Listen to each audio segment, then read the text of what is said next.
하나님은 여러분을 너무나 사랑하십니다. 예수 그리스도는 어제나 오늘이나 영원토록 동일하십니다. 우리 성령님은 실제하시고 지금 이곳에 역사하고 계십니다. 오늘 제가 여러분과 나누고 싶은 말씀 바로 이것입니다. Christianity is not religion, it is relationship. 기독교는 종교가 아니라 관계입니다. 여러분은 지금 종교 생활을 하고 계십니까? 아니면 주님과 깊은 관계를 맺고 계십니까? 오늘 이 말씀은 원론적인 말씀이 될 수 있겠지만 우리 신앙생활에서 굉장히 중요하고 깊이 넘어가야 할 내용입니다. 하나님은 우리가 단순히 종교 생활을 하는 것이 아니라 우리와 깊은 관계 맺기를 원하십니다. 자, 따라하겠습니다. 하나님은 우리와 관계 맺기를 원하십니다. 우리 한국에서 수능 시험날이 다가오면 수많은 아줌마들이 절에 갑니다. 그리고 불상 앞에서 허리가 끊어지도록 절을 합니다. 그 이유가 무엇입니까? 자녀가 잘 되도록 비는 것입니다. 그런데 여러분, 여기서 질문이 있습니다. 그 수많은 사람들이 그 불상 앞에서 절을 하는데 그 불상과의 깊은 관계를 위해 절을 하는 분이 계십니까? 아니면 그 불상과 사랑의 교제를 나누고 싶어서 절을 하는 분이 계십니까? 없다는 것입니다. 그들은 그렇게 종교 생활을 하고 있습니다. 그런데 우리가 드리는 새벽 기도, 주일 예배, 금요철야 기도가 이들이 하는 종교 생활과 똑같습니까?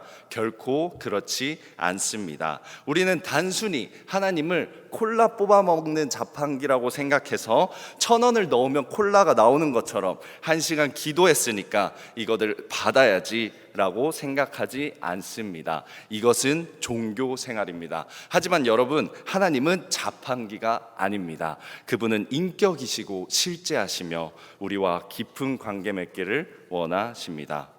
오늘 본문 말씀 마지막 18절에 보면 그 날에 여호와께서 아브라함과 더불어 언약을 세워라고 나와 있습니다. 그 말은즉 오늘 본문 말씀은 하나님께서 아브라함과 어떻게 언약을 세웠는지, 어떻게 관계를 맺으시는지 보여주는 장면이라는 것입니다. 하나님께서 아브라함과 관계를 맺으시기 위해서 아브라함에게 찾아와 대화를 나누십니다. 1절 말씀 보겠습니다. 이후에 여호와의 말씀이 환상 중에 아브라함에게 임하여 이르시되 아브라함아 두려워하지 말라. 나는 내 방패요 너의 지극히 큰 상급이니라. 하나님께서 아브라함에게 임했다고 합니다. 4절 여호와의 말씀이 그에게 임하여 이르시되, 7절 또 그에게 이르시되, 9절 여호와께서 그에게 이르시되. 정말 놀라운 사실은 그렇게 임한 하나님께서 아브라함이라는 한 인간과 대화를 나누고 계시다는 것입니다. 여러분, 초등학생 손자, 손녀, 아이들과 대화를 나눠보신 적 있으십니까? 그 아이들과 진지한 대화가 통합니까? 그 아이들 이야기하는 거 보면 얼마나 유치하고 재밌습니까? 그런데 전능하신 신이신 하나님께서 아브라함이 하는 질문 하나하나 유치하다고 생각하지 않으시고, 아니면 너는 뭘 그런 쓸데없는 거 물어보냐 이렇게 대답하지 아니하시고 아브라함의 눈높이에 맞춰서 대답해주고 계시다는 것입니다. 놀랍지 않습니까? 더욱 놀라운 사실은 아브라함은 우리와 단순히 대화하는 수준을 넘어서 더 깊은 교제를 나누고 싶어 하신다는 것입니다. 요한복음 14장에 예수님께서 이런 말씀을 하십니다. 요한복음 14장 16절 내가 아버지께 구하겠으니 그가 또 다른 보혜사를 너희에게 주사 영원토록 너희와 함께 있게 하리니.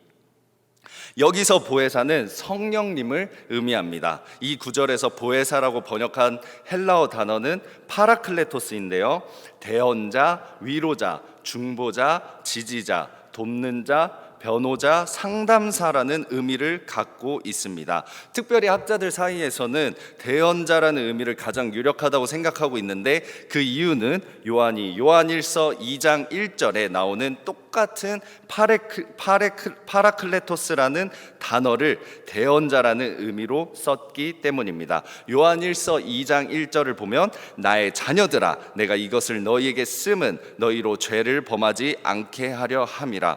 만일 누가 죄를 범하여도 아버지 앞에서 우리에게 대언자가 있으니 곧 의로우신 예수 그리스도시니라. 여기에 나오는 대언자, 이 단어가 원문으로는 파라클레토스입니다. 그렇다면 무엇을 의미합니까? 우리 성령님, 진리의 영이신 성령님께서 요한복음 14장 18절 고아와 같이 버려두지 아니하겠다, 우리를 고아처럼 내버려 두지 아니하시고 적극적으로 우리를 위해 대언하시고 변호해 주신다는 것입니다. 이렇듯이 우리 성령님은 우리를 상담하고 싶어 하십니다. 우리의 이야기를 들어주고 싶어 하신다는 것입니다. 우리와 공감하시길 원합니다. 우리와 깊은 교제를 나누시기를 원하십니다. 하나님은 우리가 단순히 종교 생활을 하기를 원하지 않습니다. 그분은 우리가 종교를 넘어서 우리와 깊은 관계를 맺기 원합니다. 하나님은 멀리 계신 하나님이 아니라 우리와 가까이 계시는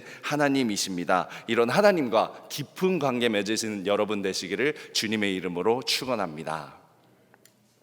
그렇다면 우리가 어떻게 하나님과 깊은 관계를 맺을 수 있습니까? 오늘 두 번째로 여러분들과 나누고 싶은 말씀이 이것입니다. 예수님을 통해 하나님과의 관계를 회복해야 합니다.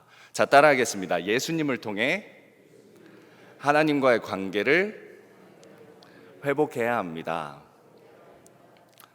오늘 본문 말씀에서 아브라함은 두 가지 이유로 굉장히 지쳐 있고 하나님께 지금 따지고 있다는 사실을 알 수 있습니다. 첫 번째로 이 장면은 아브라함이 조카 롯을 구하기 위해 전쟁을 치르고 얻은 모든 재물을 소돔 왕에게 주고 자신은 아무것도 얻지 못한 상황입니다.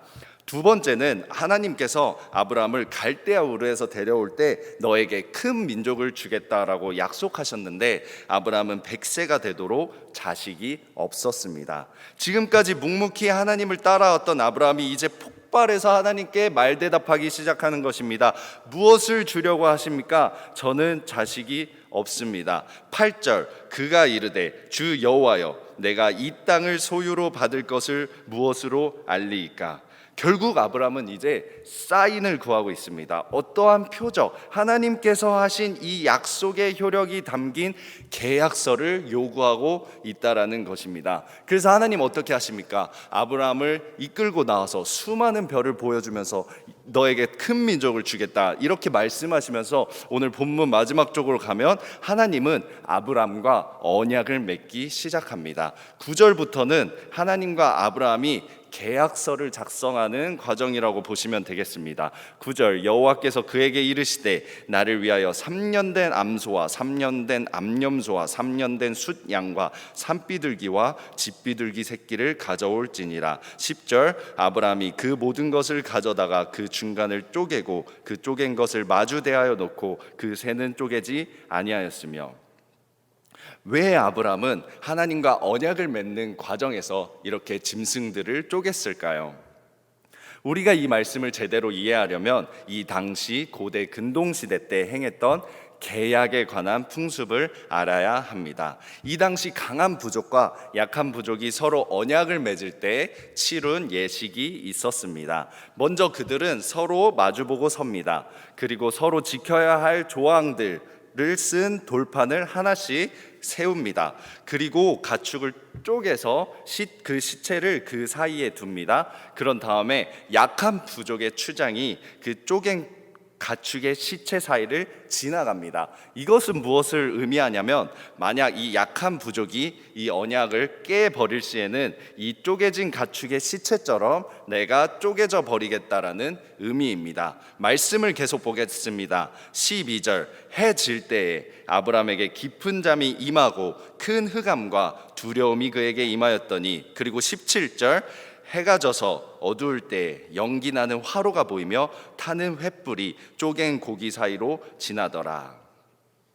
자, 제가 아까 고대 근동시대 때 계약을 맺을 때 강한 부족이 시체 사이를 지나간다고 했습니까? 약한 부족이 시체 사이를 지나간다고 했습니까? 약한 부족입니다. 그러면 하나님이 약합니까? 아브라함이 약합니까? 아브라함이 당연히 약합니다. 근데 지금 누가 지나가고 있습니까? 횃불, 하나님이 직접 지나가고 계십니다. 이것은 무엇을 의미합니까? 우리가 언약을 맺는데 만약 이 언약이 깨져도 너는 쪼개지지 마라. 내가 직접 쪼개지겠다. 여러분 은혜 받고 계십니까? 결국 이 언약은 이 인간들에 의해 깨져버렸습니다. 예레미야 34장 18절, 송아지를 둘로 쪼개고 그 두 조각 사이로 지나매 내 앞에 언약을 맺었으나 그 말을 실행하지 아니하여 내 계약을 어긴 그들을. 그렇기 때문에 하나님께서 직접 육신이 되어 이 땅에 오신 것입니다. 그분이 바로 예수 그리스도이십니다. 그분은 이 언약을 완성하시기 위해서 십자가에서 직접 쪼개지셨습니다. 원래 약한 부족인 우리가 쪼개져야 되는데 하나님께서 직접 쪼개지신 것입니다. 자, 하나님께서 우리에게 진짜 주시고 싶으신 건 무엇입니까? 그 상급 무엇입니까? 바로 그분 자신이라는 것입니다. 하나님은 지금 아브라함에게 아브라함아, 내가 너의 지극히 큰 상급이야. 그건 너의 자손이고 그 자손 중에 예수 그리스도가 나올 것이야. 이러한 언약으로 하나님은 그분의 사랑을 우리에게 증명하십니다. 로마서 5장 8절, 우리가 아직 죄인 되었을 때 그리스도께서 우리를 위하여 죽으심으로 하나님께서 우리에 대한 자기의 사랑을 확증하셨느니라. 우리는 예수님을 통해 하나님과의 관계를 회복해야 하는 것입니다. 마귀는 우리를 항상 속입니다. 너 같은 죄인이 어떻게 성령님과 깊은 교제를 나눌 수 있어? 하지만 그때마다 하나님은 우리에게 하셨던 언약을 보여주십니다. 내가 쪼개져야 하는데 나를 위해 십자가에서 쪼개지신 예수님을 바라보게 하시는 것입니다. 그분을 바라볼 때 우리는 성령님과의 관계를 회복하게 되는 것입니다. 예수님을 통해서 우리는 성령님과 더 깊은 교제를 나누게 되는 것입니다. 여러분 믿으십니까? 우리는 지금 포스트 코로나 시대에 살고 있습니다. 요즘 사람들이랑 대화 나누다 보면 코로나 이후 모든 교회의 교인들이 많이 떠나갈 것이다, 통계가 이야기하고 있다고 합니다. 하지만 저는 확신합니다. 앞으로 많은 교회들이 힘들어지겠지만 성령님과 깊은 교제를 맺는 교회들은 더 부흥하게 될 것입니다. 우리는 소셜 디스턴스를 한 것이 릴레이셔널 디스턴스를 한 것이 아닙니다. 통계가 이야기하고 있다고요? 어쩔 수 없다고요? 아니요. 성령님과 깊은 교제를 나누고 살아있는 샘물이 샘솟는 교회들은 더 부흥하고 살아날 것입니다. 우리가 성령님과 깊은 교제를 나누면 우리 교회를 통해 이 땅에 죽어가는 영혼들이 우리 하나님께로 돌아오게 될 것입니다. 이렇게 실제하시는 성령님과 깊은 교제 나누는 여러분 되시기를 주님의 이름으로 축원합니다. 기도하겠습니다.